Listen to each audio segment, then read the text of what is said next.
அன்பிற்குரிய சகோதரர்களே, இந்த வக்ஃபு வாரிய திருத்த சட்டம் என்று ஒரு சட்டம் கொண்டு வந்த பொழுது அதுக்கு எதிராக முஸ்லிம் சமுதாயத்தில் உள்ள மக்கள் எல்லாம் பலவிதமான எதிர் நடவடிக்கைகளை மேற்கொண்டாங்க.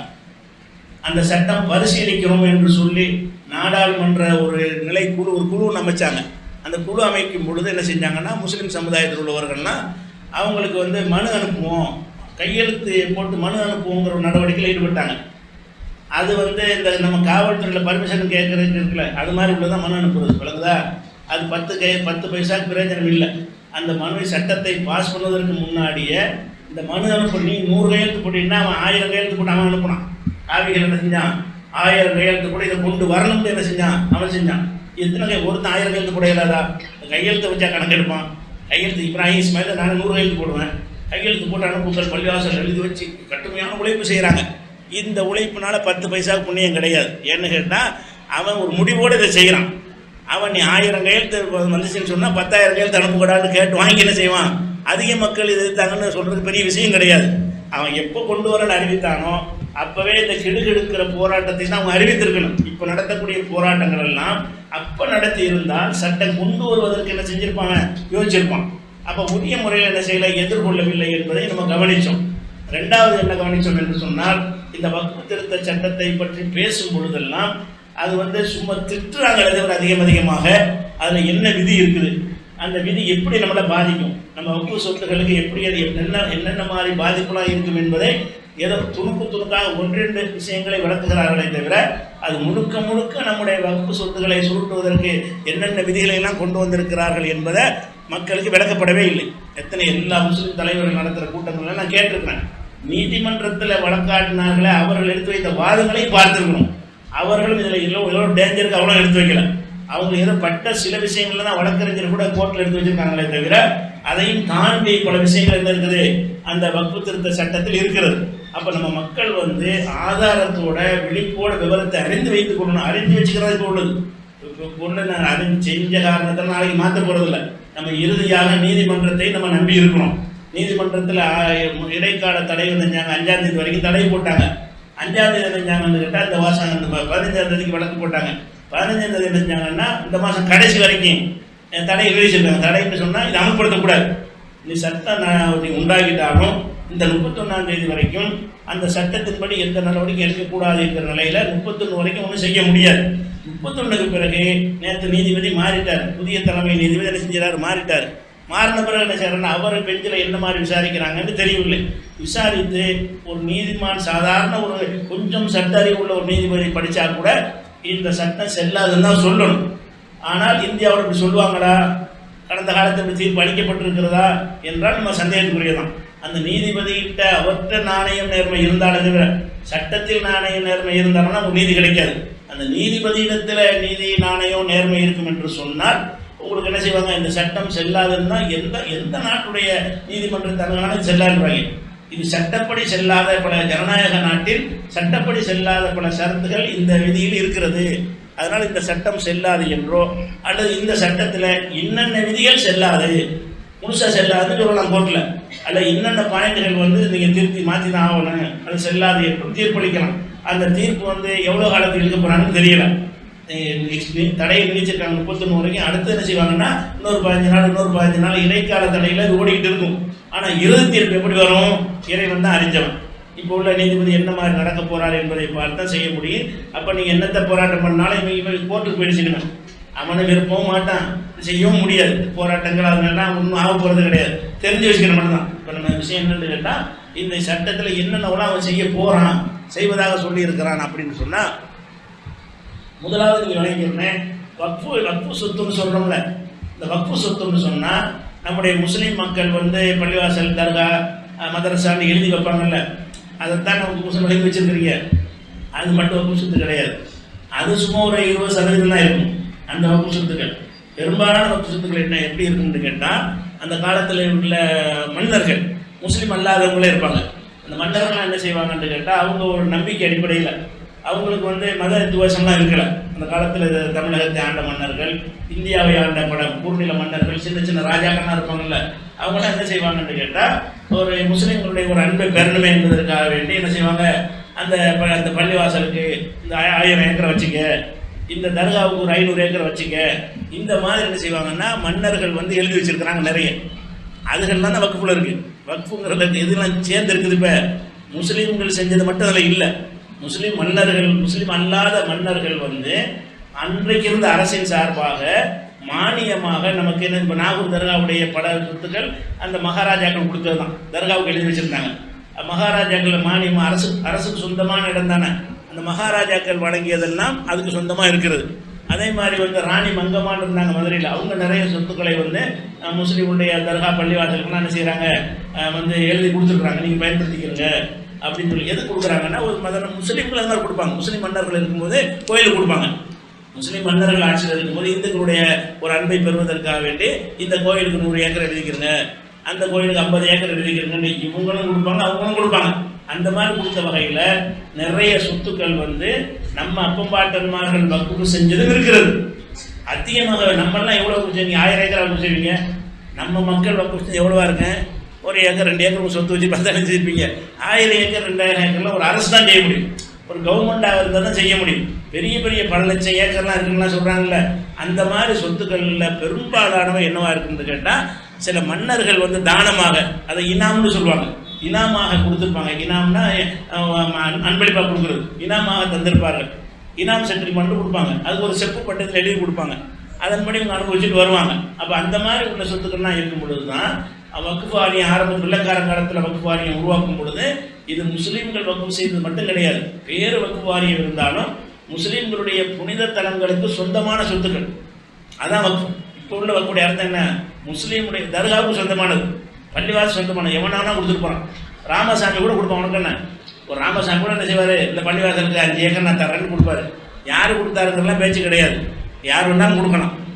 அதுக்கு முறைப்படி பாத்தியதை செய்யப்பட்டிருக்கான்னு பார்க்கணும். அப்போ இந்த மாதிரியான வக்ஃபுல நிறைய சொத்துக்கள் இருக்கிறது. இப்போ என்ன பண்ணுறாங்க, முதல் சட்டம் என்ன கொண்டு வர்றாங்கன்னு கேட்டால், ஒருத்தர் வந்து வக்ஃபு செய்வதாக இருந்தால் அவர் முஸ்லீமாக இருக்க வேண்டும். முஸ்லீமாக இருந்தால் தான் அது வக்ஃபு செல்லும்.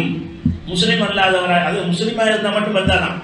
இஸ்லாத்திற்கு வந்து 5 வருஷம் ஆயிருக்கணுமா. இன்னைக்கு ஒருத்தர் இஸ்லாத்தில் வந்து ஒரு 100 ஏக்கர் எழுதுனா செல்லாதான். அவர் என்னவா இருக்கணுமா, இஸ்லாத்துக்கு வந்தவராக இருந்தால் 5 வருஷம் முஸ்லீமாக வாழ்ந்திருக்கணும். அப்படிப்பட்டவர்கள் தான் வக்ஃபு செய்ய முடியும். அது வக்ஃபு செஞ்சது தான் வக்ஃபா ஆக முடியும்னு சொல்லி இந்த திருத்தத்தில் இருக்கிறது. இப்படி எடுத்தீங்கன்னு சொன்னால் இப்போ என்ன செய்வாங்க, எல்லாத்தையும் சரிப்பானா இதெல்லாம் மங்கம்மா கொடுத்தது, மங்கம்மா வக்ஃபுல வராது. இது யார், சரபோஜி மகாராஜா கொடுத்தது வக்ஃபுல வராது. நீங்கள் அவங்களாம் முஸ்லீம் இல்லையா? அப்படியே முஸ்லீம்கள் கொடுத்தா தாண்டா வக்ஃபுல வரேன். முஸ்லீம் அல்லாத ராஜாக்கள் கொடுத்தா எப்படி வக்ஃபுல நீங்கள் சேர்ப்பீங்க? அதெல்லாம் அரசுக்கு சொந்தம் ஆயிரும். முதல் டேஞ்சரான விஷயம் என்னன்னு கேட்டால், ஒரு 80% ஓடி போயிருப்பேன். வக்ஃபு சொத்துல வக்ஃபு வாரியத்தின் கீழே உள்ள தர்கா, பள்ளிவாசல், மதரசா, பல எத்தீம்கான அனாதை நிலையம், பல விஷயங்கள் இருக்குது. இதனுடைய சொத்துக்களில் வந்து எதெல்லாம் முஸ்லீம் அல்லாதவர் கொடுத்தான்னு என்ன செய்வாங்க, அதை எடுப்பாங்க. முஸ்லீம் அல்லாதவர்களாக கொடுக்கப்பட்டது, முஸ்லீம் அல்லாதவர் கொடுத்தா வக்ஃபு அல்ல, முஸ்லீம் அல்லாதவர் கொடுத்து வக்ஃபுல வராது. அதுக்கு சில வக்ஃபுல வருமானு பத்தாக்கிட்டு வச்சுருப்பாங்க. முஸ்லீம் கொடுத்தா தான் வக்ஃபு கொடுப்பாங்களா? இது வக்ஃபை வச்சு பேர் வச்சது கிடையாது. இலக்கார காலத்தில் இப்போ ஏதோ முஸ்லீம் ஏதாவது பேரை சொல்லுங்கப்பான்னு பேரை வச்சுட்டானே தவிர அந்த வக்ஃபு வாரியத்துக்கு அர்த்தம் என்னன்னு கேட்டால் வக்ஃபு செஞ்சேன்னு அர்த்தம் கிடையாது. புனித ஸ்தலங்களுக்கு சொந்தமான சொத்துக்கள் தான் அர்த்தம். அது வக்ஃபாக இருக்கட்டும், ஒருத்தன் கரையமாக கொடுத்துருக்கட்டும், அன்பளிப்பாக கொடுத்துருக்கட்டும், ராமசாமி கொடுத்துருக்கட்டும், டேவிட் கொடுத்துருக்கட்டும், எந்த முறையில் வேணாலும் வரட்டும். அது அந்த புனித தலங்களுக்கு சொந்தமாக்கி விட்டால் அதை எல்லாம் வக்ஃபுல சேர்த்துருவாங்க. இப்போ வக்ஃபு போர்டு இதெல்லாம் இருக்குது. அப்போ முதல் ஆதாரம் என்னன்னு கேட்டால், முஸ்லீம் அல்லாதவர்கள் கொடுத்த எந்த வக்ஃபும் செல்லாது அப்படின்னா வக்ஃபில் சேராது, வக்ஃபு இல்லைன்னு ஆயிரும். அப்போ பெரும் சொத்துக்கள் என்ன செய்வான்னு கேட்டால் ஒரு உத்தரவில் அரசாங்கத்தை எடுத்துக்குவோம்.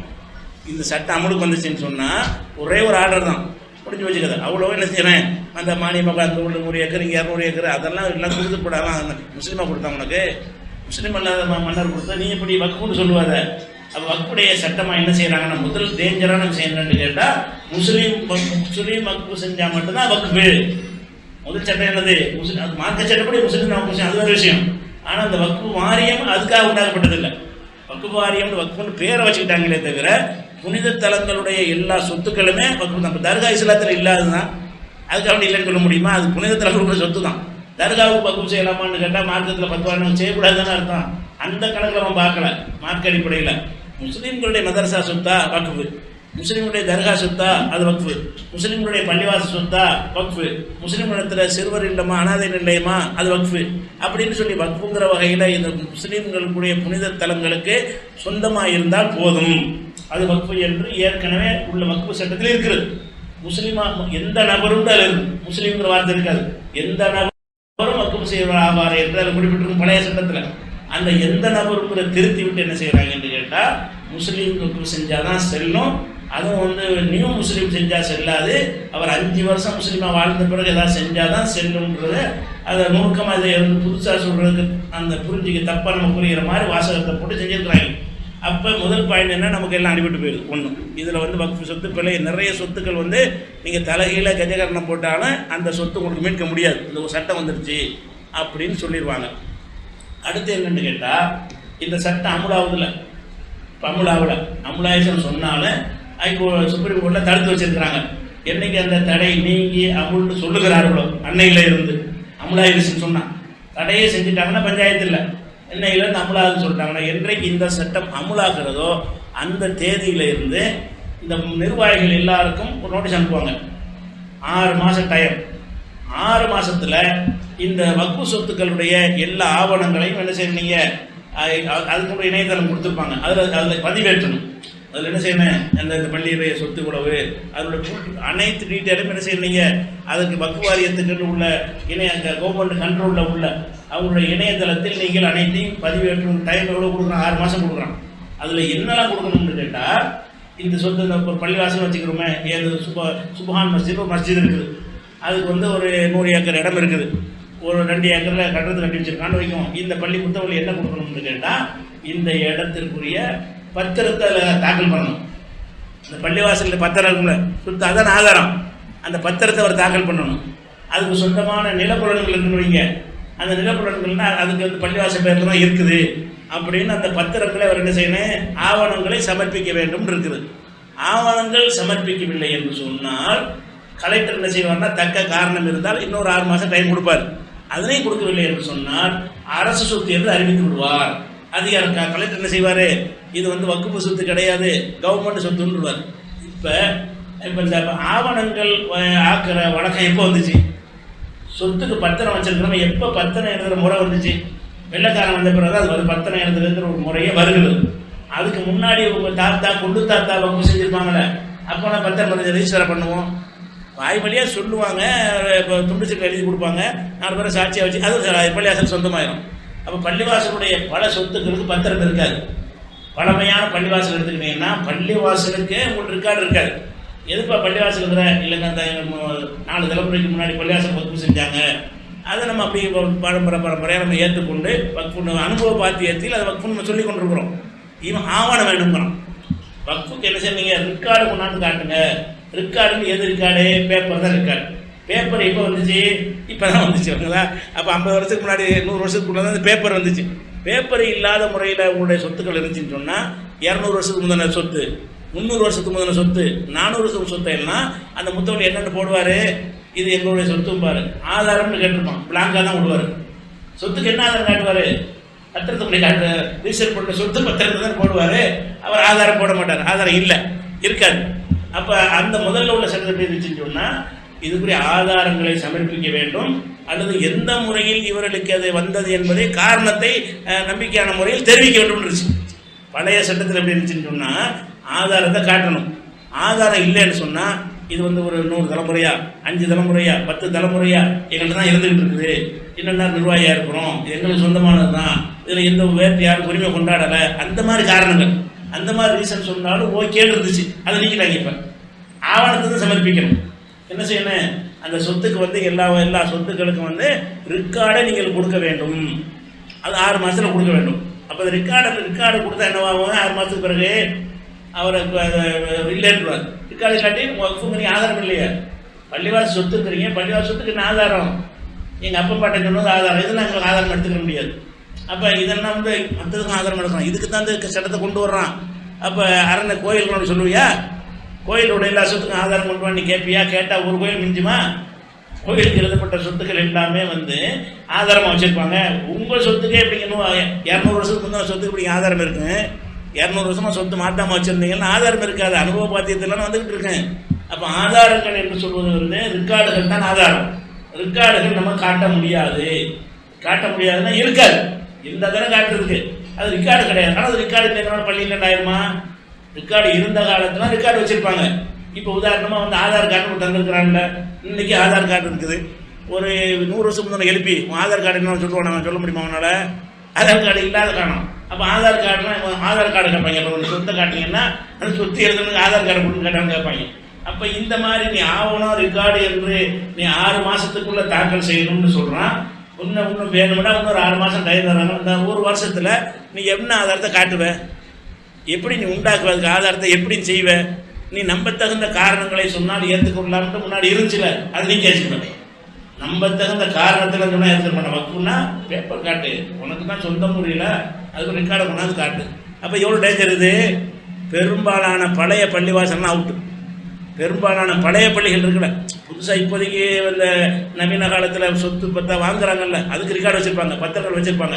இந்த பத்திரங்கள் இல்லாத ஒரு 150 வருஷத்துக்கு முந்தின எந்த ஒரு பள்ளிவாசலாக இருந்தாலும் சரி, அதோட சொத்துக்களாக இருந்தாலும் சரி, அவங்க வந்து அதுக்கு என்ன செய்ய முடியாது? ஆவணங்களை காட்ட முடியாது. ஆவணம் இல்லைன்னு தான் எழுதணும். ஆவணம் இல்லை, ஆவணம் இல்லை என்றால் உங்கள் சொத்தும் இல்லை. கொஞ்சம் கொஞ்சம் கதை.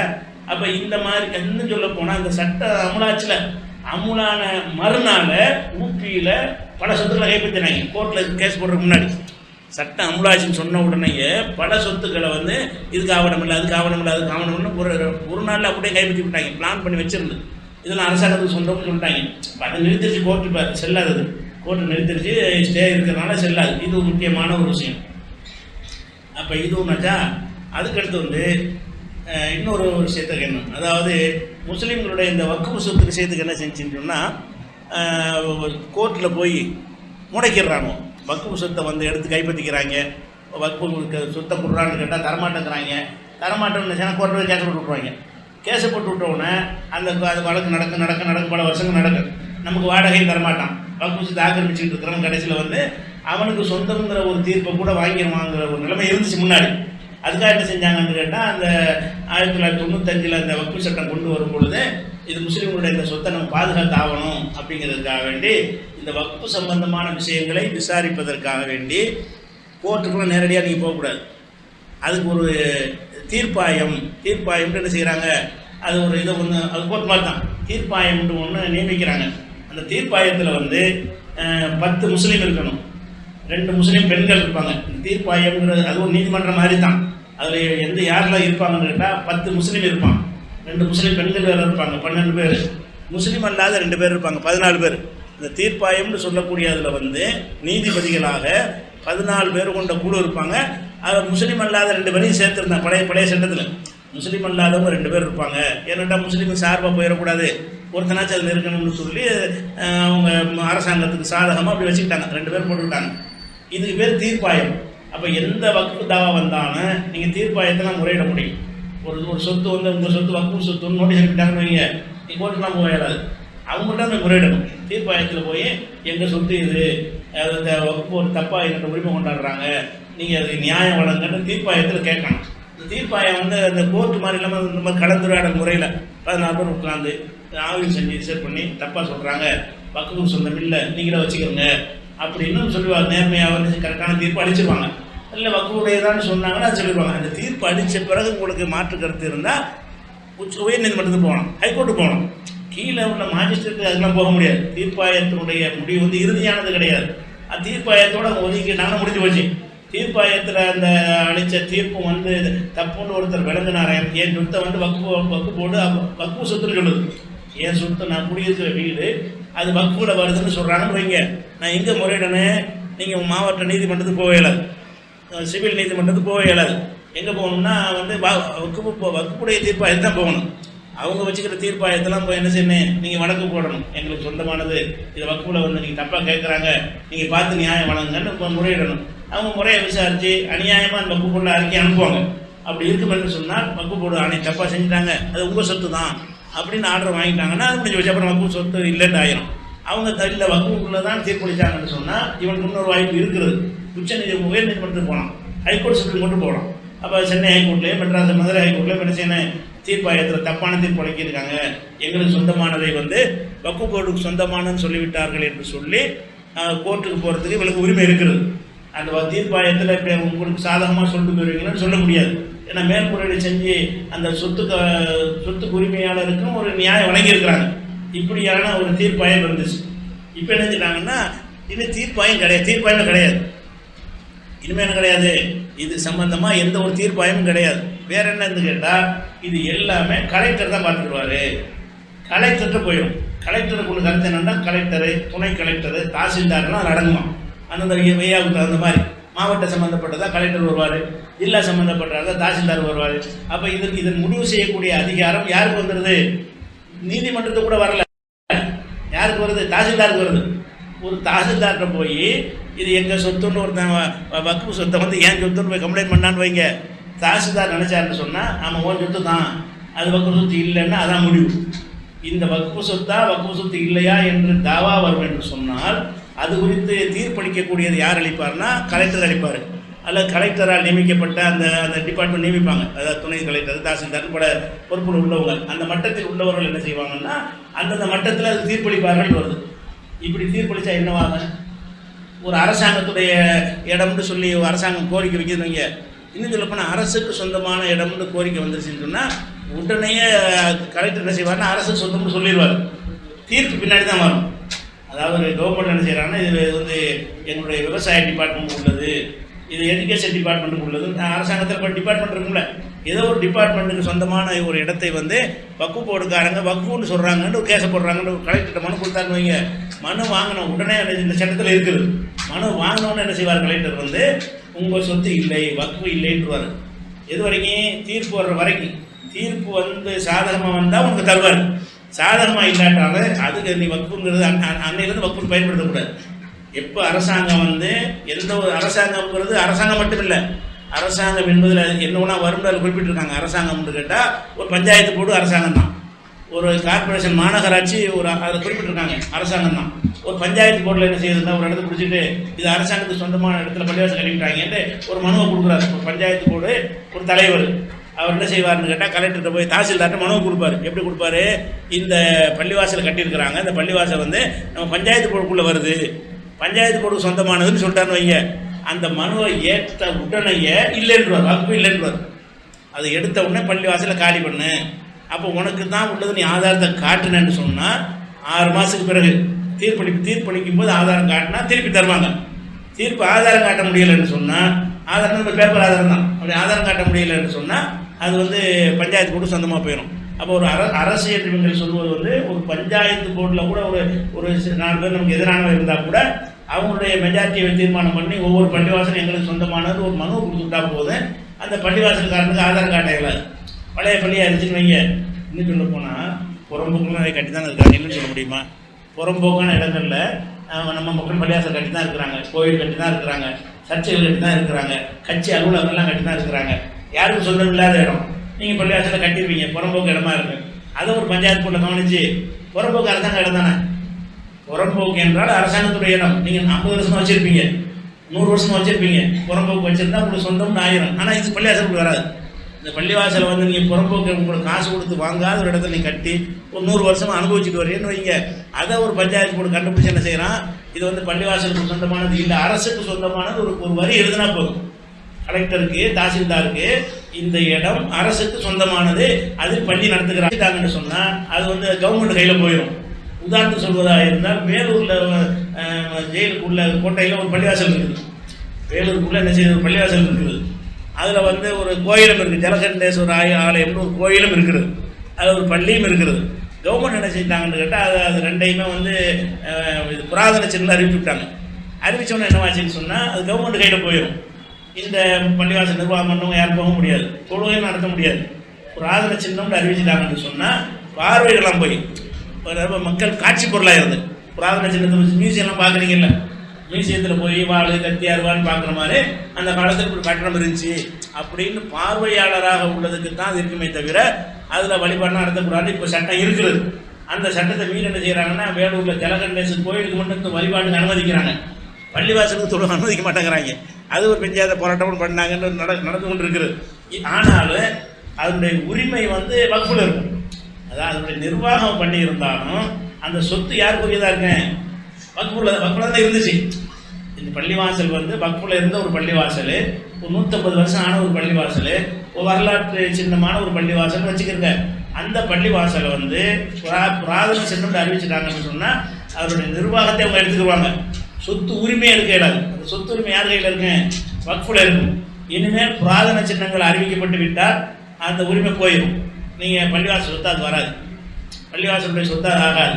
அப்போ சில தர்காக்களை நமக்கு தர்கா நம்பிக்கை இல்லை.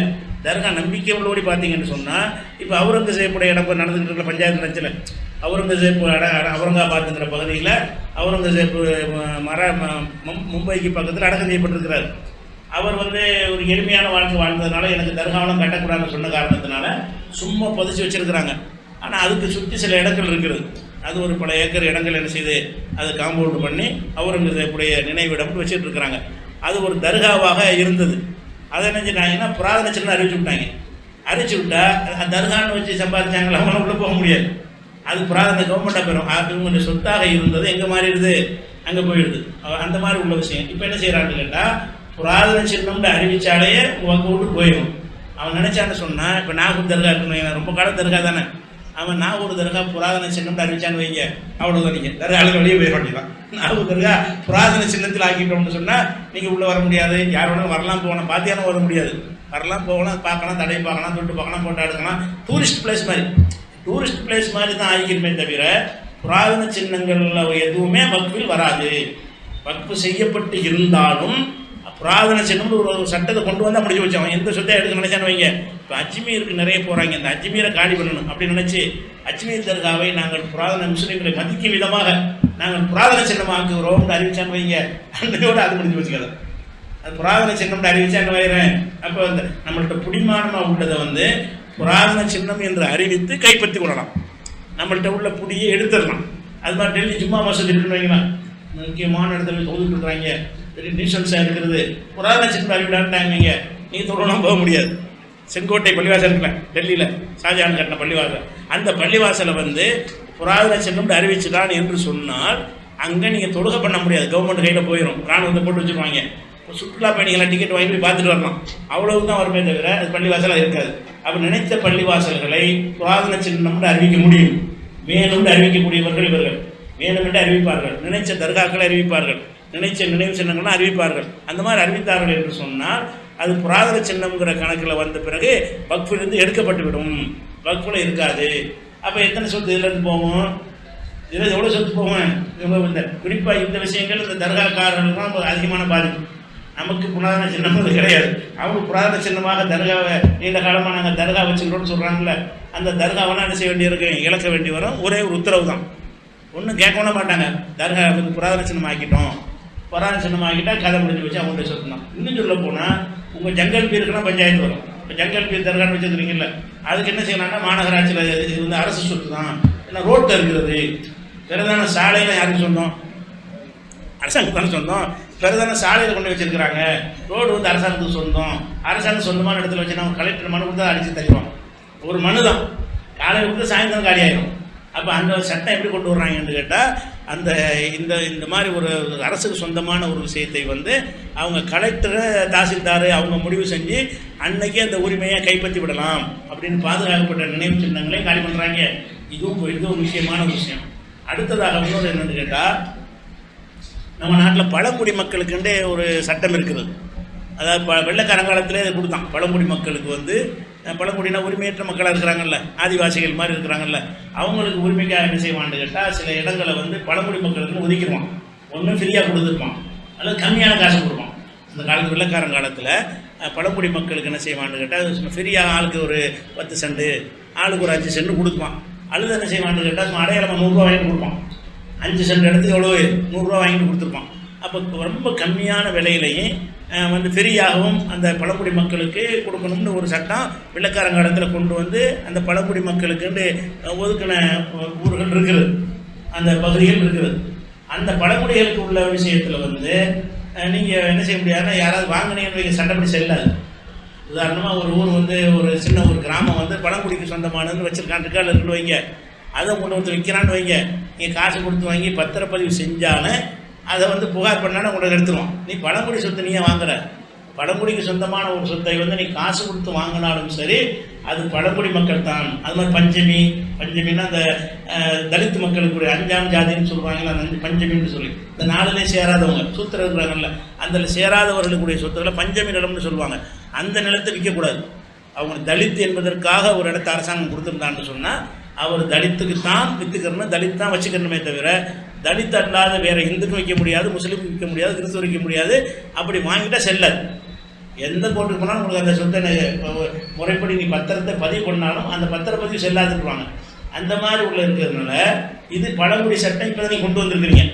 இந்த சட்டம் வர்றதுக்கு முன்னாடி நம்ம மக்கள் பழங்குடி கிராமத்தில் சில சொத்துக்களை ஒப்பு செஞ்சுருப்பாங்க. இப்போ சட்டம் இப்போ தான் கொண்டு வர்றாங்க. இது பழங்குடிக்கானதுன்ற ஒரு கிராமத்தில் ஏன்னு ஒரு கிராமம் வச்சுக்கிறோங்க. இந்த கிராமத்தை வந்து 1950 2000 பழங்குடிகள் ஒன்று அறிவிக்கிறான்னு வைங்க.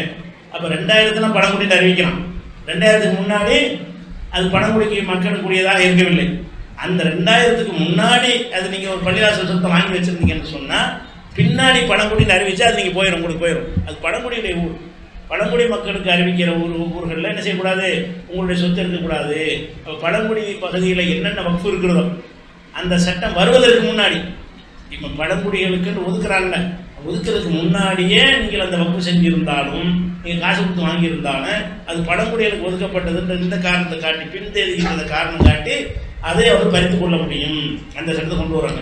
பழங்குடி மக்கள் பகுதியில் ஏதாவது வக்ஃபு சொத்து இருந்தால் வயல் வரப்பு அது நஞ்சை ஏதாவது இருந்துச்சுன்னு சொன்னால் அது நம்ம கையை விட்டு போயிடும். ஒரு புகார் கொடுத்தா போதும் பழங்குடி சொத்தை நீ எப்படி வக்ஃபு பண்ண முடியும், வக்ஃபுல அது வராது. என்னை கேட்டால் ஒரு 99 போயிடும் வக்ஃபு சொத்துக்களில் இருந்ததில் 99% சொத்துக்கள் வக்ஃபு விட்டு நினைக்கிறேன் மொத்தமாக போயிட மாட்டான், அப்படி போயிடும். அந்த மாதிரி விஷயத்தை பார்க்கணும், அது காலியாயிரும். அடுத்ததாக அந்த வக்ஃபுக்கு வந்து என்ன செய்கிறாங்கன்னா அந்த அளவீடு செய்வதற்காக சர்வே கமிஷனர் ஒன்று ஏற்பாடு செஞ்சு வச்சுருப்பாங்க. சர்வே கமிஷனர் இருப்பார் வக்ஃபு போர்டில். வக்ஃபுக்காரங்க என்ன செய்வாங்கன்னா சர்வே கமிஷன் வச்சுருப்பாங்க.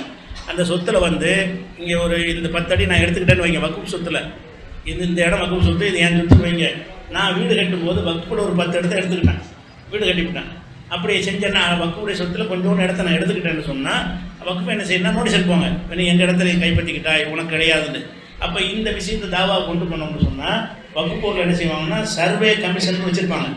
அவர் சர்வேயர் வந்து அளப்பார், நிஜமாக தான் எடுத்துட்டோமா, அவன் சொத்து எவ்வளோ இருக்குது, இவன் சொத்து எவ்வளோ இருக்குன்னு அளந்து பார்த்து இல்லைப்பா எடுக்கல அந்த கரெக்டாக தான் இருக்குது, அவன் இடத்துல அவன் கட்டியிருக்கிறான், அதில் வக்ஃபு எடுத்தான் எடுத்திருக்கான்னு சொல்லி யார் செய்வா, வக்ஃபு வாரியத்தில் இந்த சர்வே கமிஷனர்னு ஒரு போஸ்ட்டில் ஒருத்தர் இருந்தார். அவர் தான் இந்த அளந்து பார்த்து என்ன செய்வார், இது வக்ஃபா வக்ஃபு இல்லையா என்று முடிவு செஞ்சு அது வக்ஃபுன்னு முடிவு செஞ்சார்னா வக்ஃபு இல்லைன்னா வக்ஃபு இல்லை. ஆனால் வக்ஃபு போர்டில் இது இருக்கிற காரணத்தினால அது வக்ஃபுக்கு பாதகமாக போக மாட்டாங்க. வக்ஃபு போர்டுடைய ஒரு சர்வேயராக இருக்கிறனால போக மாட்டாங்க. இப்போ என்ன செய்கிறாங்கன்னு கேட்டால் அந்த சர்வே பண்ணுற அதிகாரம் கலெக்டருக்கு மாறி போச்சு. இந்த சட்டத்தில் என்னவாச்சு, ஒரு இடத்துல எவ்வளோ இடத்த அடுத்த ஆக்கிரமிச்சுக்கிட்டான்னு ஒரு சர்ச்சை வந்துச்சுன்னு சொன்னால் அது வக்ஃபா வக்ஃபு இல்லைன்னு யார் முடிவு செய்வார், கலெக்டர் முடிவு செய்வார். கலெக்டர் என்ன செய்வார், அரசாங்கத்துக்கு ஏற்றவாறு முடிவு செய்வார். பண்ணுறதா கலெக்டர் அதை அளந்து பார்த்து இல்லை உங்களுக்கு வராதுங்க, வக்ஃபில் வராதுங்க. ஒரு பள்ளிவாசல் எடுத்து ஒன்று ஆக்கிரமிச்சுக்கிட்டாங்க, நீங்கள் போய் முறையிடுவீங்க, சர்வே பண்ணுங்கிறீங்க. அவர் கலெக்டருக்கு சர்வே ஆள் அனுப்புவார். அவர் என்ன மாதிரி அனுப்புவார், அவர் என்ன முடிவை எடுத்துருக்குறாங்களோ அதுக்கு தகுந்த மாதிரி ஆள் அனுப்புவார். அவர் நடந்து பார்த்துட்டு இது பள்ளிவாசல் இடம்னா இல்லை, அவருக்கு இடம் தான், நீங்கள் தான் தப்பாக சொல்கிறீங்க, அதனால் அவருக்கு சொந்தம்னு சொல்லிட்டாருன்னா அது இருக்கிற பிறகு தான். நீங்கள் நீண்ட நெடுங்காலமாக உங்களுக்கு சொந்தமான சொத்தாக இருந்தாலும் சரி அந்த சர்வேயருடைய சர்வே அளக்கிற ஒரு அதிகாரம் வந்து வக்ஃபு போர்டுக்குன்னு தனியாக வச்சுருந்தாங்களே அதை தூக்கிட்டு கலெக்டர் தான் என்ன செய்வார், அதுக்குரிய அறிக்கை பிரகாரம் செய்வார்னு மாற்றும் பொழுது பல சொத்துக்கள் வக்ஃபு விஷயத்தில் இடத்தை அபகரித்துக்கிட்டார்கள். கூட குறைய செய்கிறது. அதாவது இப்போ சர்வே எப்போ வரும்னு கேட்டால் முழுசு ஆக்கிரமிக்கும் போது வராது.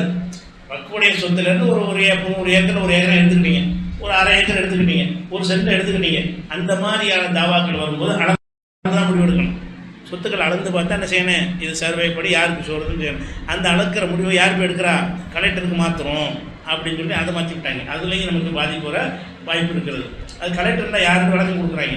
அதுக்கடுத்து என்னென்னு கேட்டால் வக்ஃபு போர்டில் வந்து அதாவது சென்ட்ரல் வக்ஃபு போர்டு, மத்திய வக்ஃபு போர்டுன்னு ஒன்று இருக்குது, மாநிலங்களுக்கான வக்ஃபு போர்டு இருக்குது.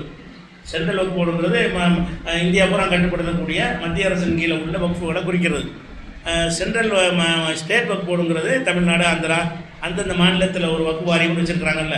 இந்த மாதிரி வக்ஃப் வாரியங்கள் இருந்தாங்க. அதில் என்ன செய்கிறாங்கன்னு கேட்டால், இதில் வந்து இப்போ திருத்தத்தில் என்ன கொண்டு வந்திருக்காங்கன்னு கேட்டால், மொத்தம் 27 உறுப்பினர் இருக்கணுமா. இதில் மத்திய வக்ஃப் வாரியத்தில் மொத்த உறுப்பினர் எவ்வளவு? 27 பேர் சேர்க்க போகிறாங்க. அது வக்ஃப் வாரியம்னு சேர்க்குறது 27 பேர். 27 பேர் யார் யாரெல்லாம் சேர்க்குறான்னு பாருங்க. 27 பேரில் வக்ஃப் கவுன்சில் யூனியன் அமைச்சர், அந்த வக்ஃபுன்னு ஒரு அமைச்சர் போட்டிருப்பாங்கல்ல மத்திய அரசாங்கத்தில். மத்திய அரசில் உள்ள வக்ஃப் வாரியம் யார் கையில் இருக்கிறதோ அந்த அமைச்சர் ஒரு ஆள். அது அமைச்சருக்கு அந்த பொறுப்புக்கு தான், ஆளுக்கு கிடையாது. அந்த இலாக்கா வேற ஆளுக்கு மாறிடுச்சுன்னா அவர் வந்துடுவார்.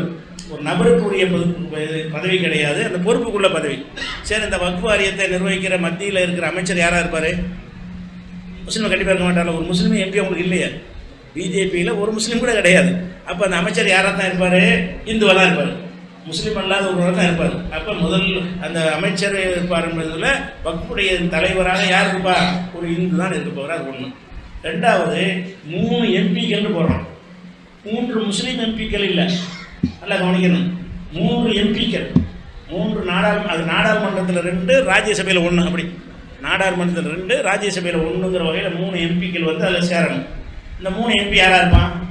3 முஸ்லீம் சம்மந்தப்பட்ட ஒரு விஷயம். 3 முஸ்லீம் எம்பின்னு போட்டிங்கன்னா, சரி முஸ்லீம் எம்பி வகுப்பில் இருக்கிறான், அவங்க முஸ்லீம் வந்து சார்பாக ஒழுங்காக நடந்துக்கிறவான்னு ஒரு நம்பிக்கையாச்சும் இருக்கு. 3 எம்பிக்கள் என்ன செய்கிறான்? அதுக்கு ஒரு நாள் யார் தான் இருப்பான் கண்டிப்பாக.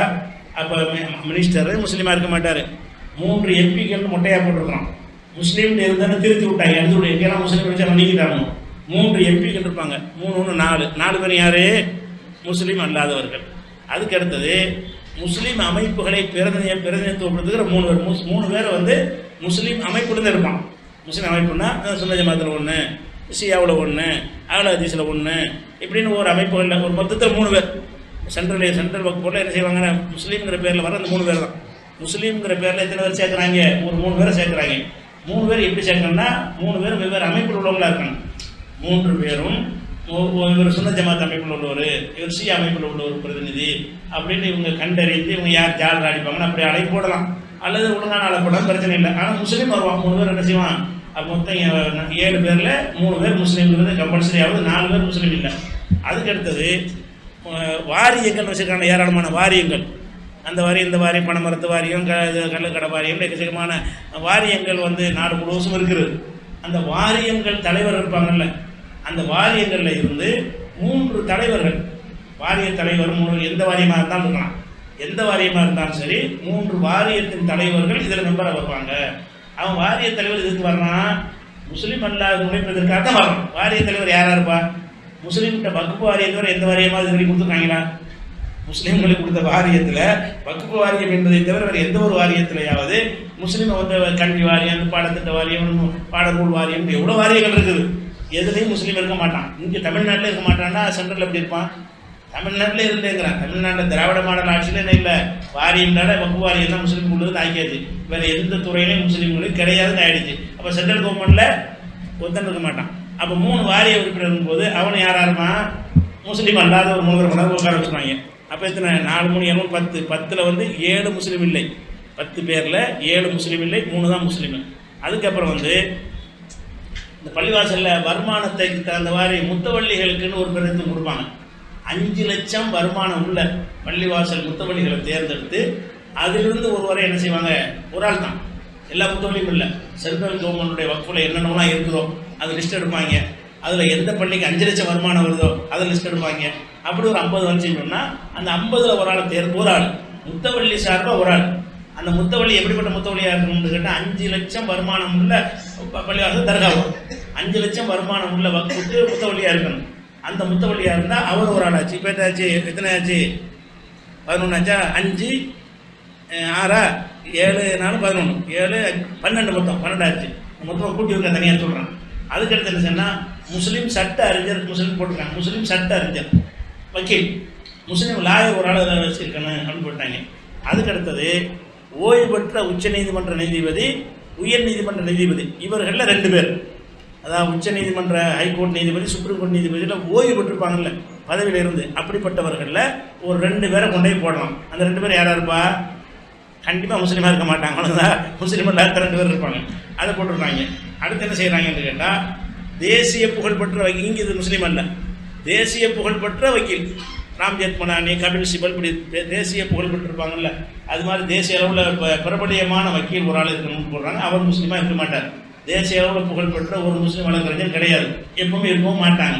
அதுக்கப்புறம் முக்கிய துறைகளில் புகழ்பெற்ற 4 நபர்கள், முக்கியமான சில துறைகளில், அந்த துறையில் ஆராய்ச்சியாளர், இந்த துறை ஆராய்ச்சியாளர், கடலை பற்றி ஆய்வு செய்வார், பறவையை பற்றி ஆய்வு செய்கிறவர்னு இப்படி ஆய்வு செய்கிற முக்கிய துறை இருக்குங்களா, அந்த துறைகளில் நிபுணர்களாக உள்ள ஆட்களை கூறிச்சு அது ஒரு 4 பேர்.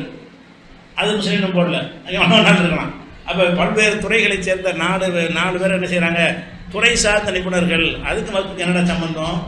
ஒருத்தர் வந்து பறவையை பற்றி ஆய்வு செஞ்சார்னா அவருக்கு வகுப்பு பற்றி என்ன தெரியும்? அவருக்கு அவர் திணிக்கணும். சும்மா முஸ்லீம் அல்லாத நினைச்சா கண்டுபிடிச்சிருவாங்க. அதுக்காக நாங்கள் பல வகையில் எல்லாருக்கும் நாங்கள் பிரதிநிதித்துவம் கொடுக்கணும்னு காட்டுவதற்காக வேண்டி அது முக்கிய துறைகளில் புகழ்பெற்ற 4 நபர்கள் ஆச்சு. அதுக்கப்புறம் மத்திய அரசுடைய கூடுதல் செயலாளர்னு ஒருத்தர் இருப்பார், அவரில் ஒரு ஆள் கூடுதல் செயலாளர் இருப்பாங்க, அதில் ஒரு ஆள் அது முஸ்லீமாக இருக்க மாட்டார், அவர் ஆச்சு. அதுக்கப்புறம் நியமன உறுப்பினர்னு 2, அவங்க அரசாங்கம் நியமனம் தான் பண்ணுறாங்க, மரவர் கணி வைக்கிறாங்க. எப்படி நியமன உறுப்பினர்கள் 2 பெண்கள், 2 பெண்களை ஸ்பெஷலாக அவர் நியமிப்போம். அந்த 2 பெண்களும் வந்து முஸ்லீம்னு இல்லை, நல்லா கவனிக்கணும். நியமன உறுப்பினர்கள் 2 பெண்கள் நியமிச்சிடுறாங்க. அதுக்கப்புறம் மறுபடியும் சொல்கிறாங்க, நியமன உறுப்பினரில் முஸ்லீம் அல்லாத 2 பேர் வரை சேர்ப்போம் ஆண்களில். அது கண்டிப்பாக முஸ்லீம் அல்லாமல் தான் இருக்கணும். நியமன உறுப்பினர்கள் 4 பேர், 2 பேர் பெண்கள். பெண்கள் முஸ்லீமாகவும் இருக்கலாம், முஸ்லீம் எல்லாமே இருக்கலாம். ஆனால் முஸ்லீம் அல்லாமல் தான் சேர்ப்பான், முஸ்லீம் அல்லாத தான் அவன் சேர்ப்பான். அடுத்த 2 பேர் என்ன கம்பல்சரி முஸ்லீம் அல்லாமல் இருக்கணும். காஃபிரை தான் என்ன செய்யணும், அந்த இன்னும் 2 பேரை சேர்க்கணும். மொத்தம் 27 உறுப்பினர்கள். 27 உறுப்பினர்களில் 7 பேர் முஸ்லீம் வர்றாங்க. 7 பேர் யார்? முத்தவள்ளியில் ஒரு ஆள் வர்றாரு, முஸ்லீம் சட்ட அறிஞரில் ஒரு ஆள் வர்றாரு, அதுக்கு அடுத்தது வந்து இந்த 3 முஸ்லீம் அமைப்புகள் 3 வர்றாரு. இந்த வாலி வசூல் நிகழ்ச்சிக்கு நிறைய செலவாயிருக்குல்ல, அதனால் வாலி வசூலுக்கு வர்றாங்க, தாராளமாக அள்ளி கொடுங்க. அப்போ மொத்தம் இந்த மாதிரி 7 பேர் முஸ்லீம்ங்கிற வந்துடுறான். 20 பேர் 27 உறுப்பினர்களில் 20 பேர் வக்ஃபை நிர்வகிக்கிறதுல முஸ்லீம் அல்லாதவர்கள் இருந்தால் அது என்ன லட்சணத்தில் இருக்கும்? அது அந்த சொத்துக்களை எப்படி பாதுகாப்பார்கள்? அவனுக்கு வக்ஃப் பற்றி என்ன தெரியும்?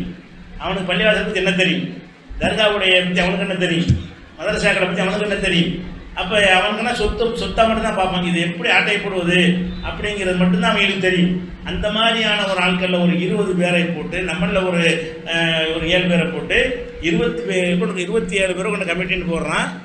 முந்தியெல்லாம் இவ்வளோ லிஸ்ட்டுகள் நமக்கு கிடைக்கல. அப்போ என்ன செஞ்சோம், நம்ம இதை 2-3 கூட வர்ற மாதிரி நினச்சோம். அவ்வளோதான் வரல.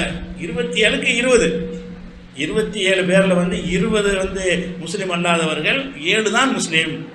இருக்கிறது வக்ஃப் வாரியம். வக்ஃப் வாரியத்தில் வந்து பள்ளிவாசல், தர்கா, மதரசா முஸ்லீம்கள் சம்பந்தப்பட்ட ஒரு விஷயமாக இருக்கிறது.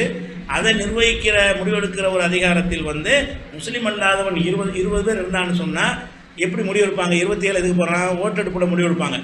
ஓட்டெடுப்பு நடந்து என்ன செய்யறது, இந்த பள்ளிவாசல் சொத்தை கோயிலுக்கு கொடுப்பதுன்னு ஒரு தீர்மானத்தை கொண்டு வரான்னு வைங்க. ஒரு பேச்சுக்கு இந்த பள்ளிவாசல் சும்மா கிடக்குது, அந்த கோயில் நலிவடைந்து இருக்கிறது, அந்த கோயிலுக்கு கொடுத்துருவோம் அப்படின்னு தீர்மானிக்கிறான்னு வைங்க. ஓட்டெடுப்பு நடத்துவாங்க. ஓட்டெடுப்பில் வந்து 27ல் 14 வந்து தான் ஜெயிச்சிடலாமே. 27 பேர் இருக்கிறீங்க, அவன் 14 வந்தால் மெஜாரிட்டி. 14 பேர் என்ன செய்யலாம், கொடுக்கணும்னு தீர்ப்பளிச்சுட்டான்னு வைங்க, முடிஞ்சு வச்சுக்காத. அப்போ எந்த ஒரு சொத்தையும் எங்கே வேண்டுமானாலும் மாற்றிடலாம். ஓட்டெடுப்பில் முடிவெடுக்கும் பொழுது மெஜாரிட்டி வந்து முஸ்லீம் அல்லாதவர்கள் மெஜாரிட்டியாக இருந்தார்களே, ஆனால் அவங்க முடிவு தான் நம்மளுக்கு வரும் என்றால், அப்போ பள்ளிவாசலுடைய வக்ஃபுடைய எந்த ஒரு சொத்தையும் என்ன வேண்டாம் அவங்க செய்யலாம். வக்ஃபுடைய எந்த ஒரு சொத்தையும் கோயில் கொடுக்கலாம், பள்ளிவாசல் கொடுக்கலாம், அல்ல அரசாங்கத்துக்கு தேவைப்படுதுன்னு கேட்குறாங்க, நம்ம அரசாங்கத்துக்கு கொடுத்துருவோம். அவர் தேவைப்பட்டால் கொடுக்குற விஷயம் நம்மளே நிறைய கொடுத்துருக்குறோம். முஸ்லீம்கள் நிறைய பேர் நினைச்சாங்க ரோடு போடுறதுக்கு, ஆஸ்பத்திரிக்கெல்லாம் வக்ஃப் சொத்து நிறைய கொடுத்துருக்கலாம். அது நம்மளா கொடுக்குற விஷயம் வேறு. இவன் என்ன செய்வானா, இவனா காரணம் காட்டி இவனா எடுத்துக்கொள்ளக்கூடிய வகையில் அந்த வாசலை திறந்து மத்திய வகுப்புல, சென்ட்ரல் வகுப்புல வந்து இந்த மாதிரி கொண்டு வர்றான். அப்போ 27க்கு 7 தான் நீங்கள் முஸ்லீம் இருப்பீங்க. அப்போ இது எவ்வளோ ஒரு டேஞ்சரான ஒரு விஷயம், பயங்கரமான ஆபத்தான விஷயம். இதனால தான் சட்டத்தில் செல்லாதுங்கிறேன்.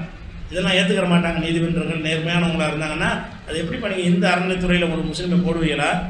இந்துக்களுக்கு அறநிலைத்துறைன்னு வச்சுருக்குறாங்க. அது முஸ்லீம் சேர முடியுமா? முஸ்லீம் சேர முடியாது. ஒரு ஆளை கூட உறுப்பினர் ஆக்க முடியாது. ஒரு பேர் முஸ்லீம் பேர் ஒருத்தருப்பார். ஒரு ஆள் என்ன செஞ்சாருன்னா, அவர் பேர் முஸ்லீம், ஆனால் இந்து இல்லை. அவர் நினைச்சிட்டாங்கன்னா அந்த அறநிலைத்துறையில் அவரை உறுப்பினர் ஆக்கிட்டாங்க. உடனே முஸ்லீம் அறநிலையத்துறையில் வந்து கோயிலில் வந்து முஸ்லீமை போடுவதான்னு அந்த வந்துருச்சுட்டானுவோ. கடைசியில் பார்த்தா அவர் நர்கிஸ் கான். ஆனால் நர்கிஸ் காண்டவுடனே முஸ்லீமை போட்டாங்கன்றார். கடைசியில் என்னென்னு பார்த்தா அவர் இந்து. அவருக்கு பிரசவம் பார்த்தா டாக்டர் பேர் நர்கிஸ் கான். சுகப்பிரசவம் பண்ணனால அவர் நினைவாக நினைஞ்சிருக்காங்கன்னா அந்த குடும்பத்தில் நர்கிஸ் கான் பேர் வச்சுட்டாங்க. அவர் இந்து தான். அவருக்கு ஒரு டாக்டர், நல்ல டாக்டராக இருந்ததுன்னா டாக்டரை நினைவு ஒரு விதமாக அந்த பையனுக்கு பேர் நினைச்சிட்டாங்க, நர்கிஸ் கான் வச்சுட்டாங்க. அவர் இந்து தான், அவர் முஸ்லீம் அல்ல. இந்த பேரை வச்சுக்கிட்டே அலப்பறை பண்ணி பெரிய கூட்டம் போட்டு நாடே கொந்தளிக்கிற அளவுக்கு நினைச்சாங்க ஒரு பண்ணிய. அப்போ ஒன்று அறநிலையத்துறையில் ஒரே ஒரு ஆளை வந்து முஸ்லீம் பேரில் ஒருத்தர் இருக்கானோன்னு கொந்தளிக்கிறியப்பா.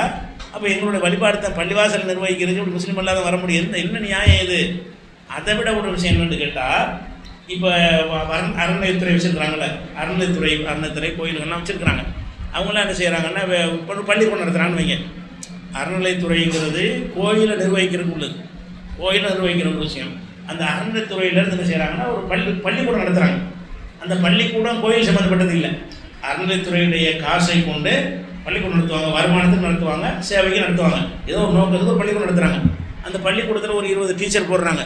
அதில் ஒரு முஸ்லீமை போட்டாங்க. முடியாதுட்டாங்களே, சட்டப்படி செல்லாரு ஆர்டர் போட்டாங்களே முஸ்லீம் சேர்க்கக்கூடாது. அதனால கோயில் நிர்வாகத்தில் மட்டும் இல்லை, கோயில் நடத்துகிற பள்ளிக்கூடத்துலேயும் முஸ்லீம் இருக்கக்கூடாது. கோர்ட்டுக்கு போனால் கோர்ட்டுக்கு சரிதான் சொல்லிடுச்சு. அதை பதவி நீக்கம் செஞ்சது சரிதான். அப்போ அதை இந்துக்கள் நடத்துகிற ஒரு அறநிலையத்துறை நடத்துகிற ஒரு பள்ளிக்கூடத்தில் ஒரு வாத்தியாராக ஒரு முஸ்லீம் நியமிக்கப்படுகிறார். முஸ்லீம்களுக்காக நியமிக்கப்படவில்லை, அந்த குவாலிஃபிகேஷனுக்காக தான் நியமிக்கப்படுறார். அந்த கல்வி தகுதி அடிப்படையில் அவர் வந்து மதத்தை சொல்வதற்கு நியமிக்கப்படவில்லை. அங்கே மதத்துக்கு வேலையும் இல்லை. பள்ளிக்கூடத்தில் வந்து இது அரசாங்க சிலபஸ் பிரகாரம் பாடத்தை நடத்துறதுக்கு தான் அவர் நியமிக்கப்படுறாரு. அதை கூடாட்டாங்க, கூடாது எடுத்து கோர்ட்டுக்கு போகிறாரு. கூடாதுன்னு சொன்னால் சரிதான், அது மத நிறுவனங்கள் நீங்கள் இப்படி வேறு மதத்தை எப்படி இருப்பீங்க அப்படின்னு சொல்லி கோர்ட்டு சொல்லுதுன்னு சொன்னால் இது எவ்வளோ பெரிய ஒரு அப்பட்டமான ஒரு அத்துமீறல், இவ்வளோ பெரிய கொடுமையான இந்த மாதிரி சட்டத்தை வந்து உலக நாட்டில் பார்த்தாங்கன்னா இப்படி மாட ஒரு நாட்டில் ஒரு சிறுபான்மை சமுதாயத்தை ஒதுக்குவாங்கன்னு நினைச்சுவாங்க, அவங்க ஆச்சரியப்படுவாங்க. அதாவது அதே நேரத்தில் முந்தி இருந்து யாவப்படுத்துகிறோம். முந்தி எப்படி இருந்துச்சுன்னு சொன்னால், முந்தி 10 பேர் இருந்தாங்க.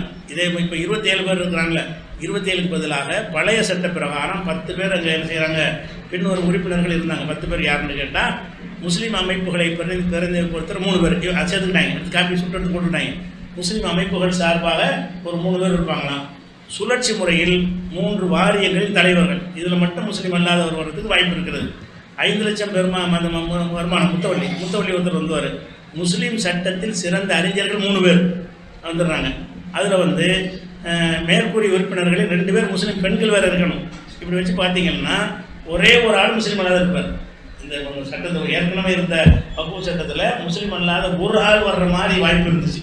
இவங்க என்ன செய்கிறாங்கன்னா 7 பேர் முஸ்லீம் ஆக்கி 20 பேர் முஸ்லீம் அல்லாதவர்கள் வருவதற்கு வாசலை திறந்து விட்டுருக்காங்க என்பது பார்க்குறோம். இது பெரிய கொடூரமான ஒரு சட்டம், அது ஒரு விஷயம். அதே மாதிரி வந்து மாநில வகுப்பு பார்க்க, மாநில வகுப்பு தமிழ்நாட்டில் இந்த சட்டம் அமுலாயிடுச்சுன்னு சொன்னால் இப்போ உள்ள வகுப்புலாம் கழிச்சிடுவாங்க. இப்போ வகுப்பு வாரியெல்லாம் வச்சுருக்கிறாங்கல்ல, இது கம்ப்ளீட்டாக டிஸ்மிஸ் பண்ணி விட்டுருவாங்க. புது சட்டப்படி நியமிப்பாங்க. இந்த சட்டம் அமுலாகாதனால நியமிக்கலை. இந்த சட்டம் அமுலாகாத காரணத்தினால் நியமிக்கலை தவிர அந்த சட்டம் அமுலாயிடுச்சுன்னா நியமிப்பாங்க. மம்தா பானர்ஜி மட்டும் நான் சட்டப்படி நியமிக்க மாட்டேன்னு சொல்லிட்டாங்க. பழையபடி தான் நாங்கள் இருப்போம்ட்டாங்க. அது சட்ட போராட்டம் தனியாக இருக்குது. இவங்க ஒன்றும் அறிவிக்கலை. தமிழ்நாட்டில் நாங்கள் வந்து அதை ஏற்றுக்கிற மாட்டோம், எதிர்ப்பு தீர்மானம் போட்டுருக்காங்களே தவிர உன் சட்டத்தை நாங்கள் அமல்படுத்த மாட்டோம்னு இவங்க டிக்ளேர் பண்ணலை. வேறு விஷயத்துக்கு பண்ண மாதிரி தமிழ்நாட்டில் அவங்க பண்ணலை. இருந்தாலும் இதை ஏற்றுக்கிட்டாங்கன்னு சொன்னாங்க. சட்டம் ஆயிடுச்சுன்னு சொன்னால் அதில் என்ன செய்யணும்ட்டா, அதாவது ஒரு தலைவர், வக்ஃபுக்கு ஒரு தலைவர் இருக்கணும், சரியா? அது மாதிரி ஒரு தலைவர்னு சொன்னால் யார்?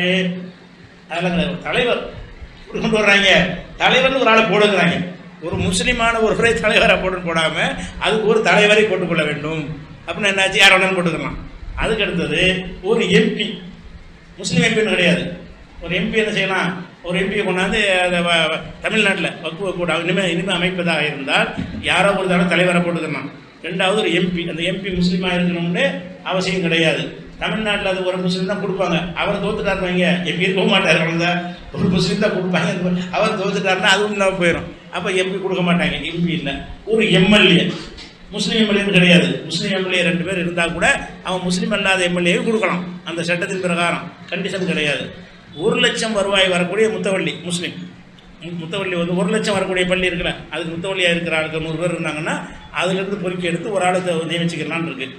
இறையியல் அறிஞர் முஸ்லீம் ஆலிம்ஸா ஒரு ஆள், மோடவி மதக்குரு ஒரு ஆள், அதுக்கப்புறம் கவுன்சிலர் 20. கவுன்சிலர் கோயம்புத்தூரில் ஒரு மாநகராட்சியில் பிஜேபி 2 கவுன்சிலர் தான் வைங்களேன், அந்த 2 பேரும் போட்டுக்கலாம். கவுன்சிலர் தான், கவுன்சிலர் அது பிஜேபி கவுன்சிலராகவே இருக்கலாம், அது வந்து முஸ்லீம் கவுன்சிலராக இருக்கணும்னு அவசியம் கிடையாது. பிஜேபி அல்லாத கவுன்சிலர் அந்த அர்த்தம் கிடையாது. கவுன்சிலராக இருக்காரு இல்லையா, கவுன்சிலர் அர்த்தம் மாநகராட்சியில் தேர்வு செய்யப்பட்ட உறுப்பினராக இருப்பார். ஏதோ ஒரு மாநகராட்சியில் ஏதாச்சும் ஒரு மாநகராட்சியில் ஒரு ஆளை சேர்த்து செய்வாங்க, 2 கவுன்சிலரை போட்டுருவாங்க. அது மாதிரி பல்துறை அறிஞர் 20, பல துறையில் அறிஞர் 2 பேர். அது யாராக இருப்பார், யார் வேணாலும் போட்டுக்கலாம். முஸ்லீம் தான் அதில் வரணும்னு கண்டிஷன் போட்டால் மட்டும்தான் அது வந்து வக்ஃபுக்கு வந்து பாதுகாப்பு. யார் வேணால் 2 பேர் இருந்தாலும். அதுக்கு ஒரு மாநில அரசுடைய கூட்டு செயலாளர் அப்படின்னு போடுறாங்க, அதுவும் யார் வேணாலும் இருக்கலாம். அதுக்கப்புறம் மாநில வழக்கறிஞர், மாநில அரசுடைய வழக்கறிஞர் வச்சுப்பாங்கல்ல, அதில் ஒரு ஆள், அது முஸ்லீம் கிடையாது. 2 பெண்கள், முஸ்லீம் பெண்கள் வந்து இருந்துச்சு பழைய சட்டத்தில், 2 பெண்கள் தான், யாரை வேணாலும் போட்டுக்கலாம். அது வானதி சீனிவாசனைக்கு போட்டுக்கலாம், நிர்மலாவை போட்டுக்கலாம், 2 பெண்கள் தான் கணக்கு. அதுக்கப்புறம் 2 முஸ்லீம் அல்லாதவர்கள் கம்பல்சரியாக, முஸ்லீம் அல்லாதவங்க 2 பேர் கம்பல்சரியாக சேர்த்து ஆகணும் அப்படின்னு சொன்னால் மொத்தம் 15 உறுப்பினர். 15 உறுப்பினரில் முஸ்லீம் 2 பேர். 15 தமிழ்நாட்டில் வக்ஃப் இனிமேல் அமைச்சாங்கன்னு சொன்னால் 2 பேர் முஸ்லீம் இருப்பார்கள், 13 பேர் முஸ்லீம் அல்லாதவர்களாக இருப்பாங்க. அதிர்ஷ்டவசமாக முஸ்லீம் இருக்கலாம், 1-2 அந்த எம்பி எம்எல்ஏல. ஆனால் அவங்க நியமிச்சா தான் எம்பி எம்எல்ஏன்னு வருதுல, அதில் முஸ்லீம் அல்லாதவரையும் போட்டுக்கலாம், முஸ்லீமையும் போட்டுக்கலாம்னு சட்டம் இழந்துருது. இவங்க ஆட்சி இருக்கிற வரைக்கும் வேண்டாம் என்ன செய்வாங்க, முஸ்லீம் எம்எல்ஏ போடுவோமேன்னு வேண்டாம் செய்வாங்க.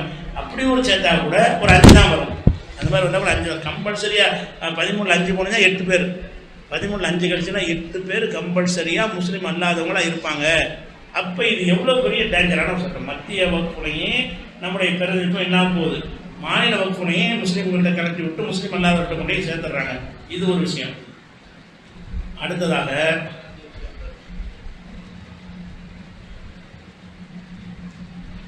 அதாவது இந்த ஏற்கனவே சொல்லிட்டேன், அதாவது இந்த சொத்துக்களுக்கு ஆதாரம் கேட்பாங்கல்ல வக்ஃப் போர்டில், இந்த சொத்துக்கு என்ன ஆதாரம்னு, ஆதாரத்தில் என்ன வச்சுருந்தாங்கன்னு கேட்டால் பேப்பர் ஆவணம் அதெல்லாம் வச்ச கூட முழு விவரங்களை விண்ணப்பதாரர் தெரிந்திருக்க வேண்டும், அது இருந்தால் போதும்னு இருந்துச்சு.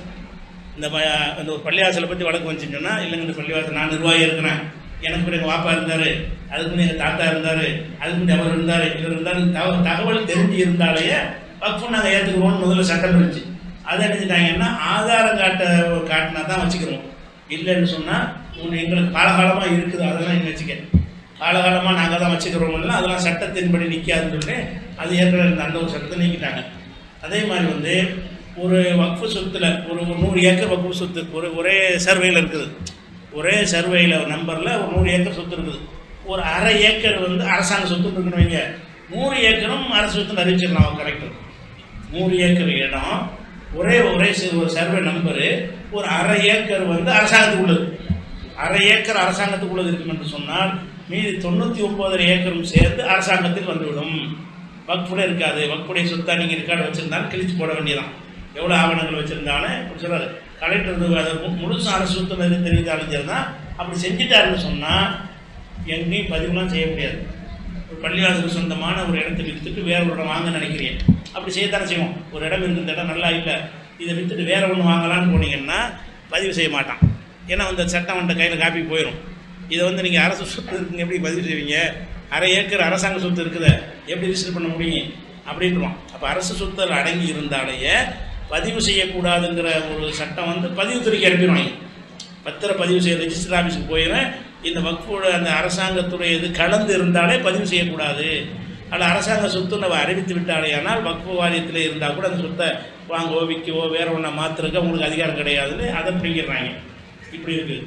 அதோட முக்கியம் என்னன்னு கேட்டால், முத்தவள்ளிகள் இந்த விவரம் கேட்குறாங்க இல்லை, இந்த விவரமான ஆளுக்கு தேவைப்பட்டு கொடுப்பாங்க, தெரிஞ்சே கொடுப்பாங்க. அவன் வந்து தெரியாமல் இந்த தகவல் பதிவு செய்யாமல் விட்டான்னு வைங்க, ஜெயில் தண்டனை. முத்தவள்ளிகள்லாம் ஜெயிலுக்கு போகணும் ஆசைப்படுவாங்கள்ல, இனிமேல் ஆசையெல்லாம் படாது. முத்தவள்ளிகள் வந்து விவரத்தை கொடுக்கணும்ட்டான், விவரம் கொடுக்கணும் மட்டும் பத்தாது, சிறை தண்டனை எப்படி கொண்டு வர்றாங்கன்னு கேட்டால், ஒரு முத்தவள்ளி பின்னால் வருபவற்றை செய்ய தவறினான். என்னென்ன தவறுன்னு, வாரியம் அல்லது தீர்ப்பாயம் உத்தரவிட்டால் எந்த ஒரு வக்ஃபு சொத்தின் உரிமையையும் வழங்க தவறினால், உன்னுடைய வக்ஃபு சொத்து இல்லைப்பா என்கிட்ட கொண்டாந்து ஒப்படைச்சிருன்னு சொல்கிறாங்க, முத்தவள்ளி கொடுக்கல, அல்லது கலெக்டரின் அல்லது வாரியத்தின் வழிகாட்டுதலை பின்பற்ற தவறினால், கலெக்டர் ஆர்டர் பண்ணுறாரு இந்த டீச்சர்லாம் ஒன்றாவது கூடுண்டு, அவருக்கு பின்பற்ற தவறிட்டார், அல்லது சட்டப்பூர்வமாக அவருடைய கோரப்படும் எந்த செயலையும் செய்ய தவறினால் சட்டப்படி இதுக்குரிய பத்திரத்தை கொண்டாந்து கொடுன்னு கேட்குறாங்க. அவர் பத்திரம் இல்லைன்னு என்ன செய்வார், நம்ம அந்த போலீஸ்காரங்க நம்ம ஒரு நோட்டீஸ் கொடுத்தாங்கல்ல, அது மாதிரி தூக்கி போட்டு போயிடுவார்.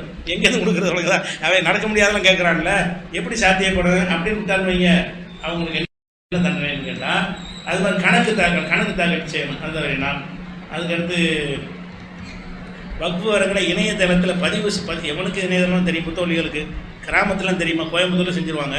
எத்தனை கிராமங்களில் கை நாட்டு பேர்வழிகள்லாம் பள்ளிவாசல் முத்தோலியாக இருப்பாங்க. அவன் எங்கே கொண்டே பதிவேற்றம் செய்வான். பதிவேற்றம் செய்ய தவறினால் அவர் 6 மாதங்கள் சிறை தண்டனை மற்றும் 20,000 1 லட்சம் வரைக்கும் அபராதம். 20,000 அபராதம் குறைஞ்சபட்சம், அதிகபட்சம் 1 லட்சம். 6 மாதம் 6 மாதம் தண்டனை பிடிச்சி உள்ள போடுறான்றாங்க.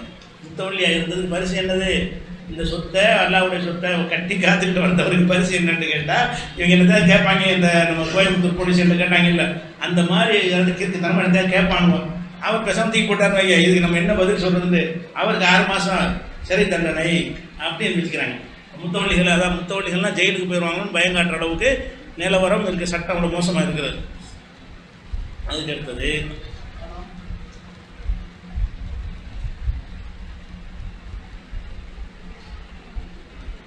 இதுதான், இவ்வளோதான். இதில் உள்ள டேஞ்சரான விஷயங்கள் இவ்வளோதான், எல்லாம் தெரியாது.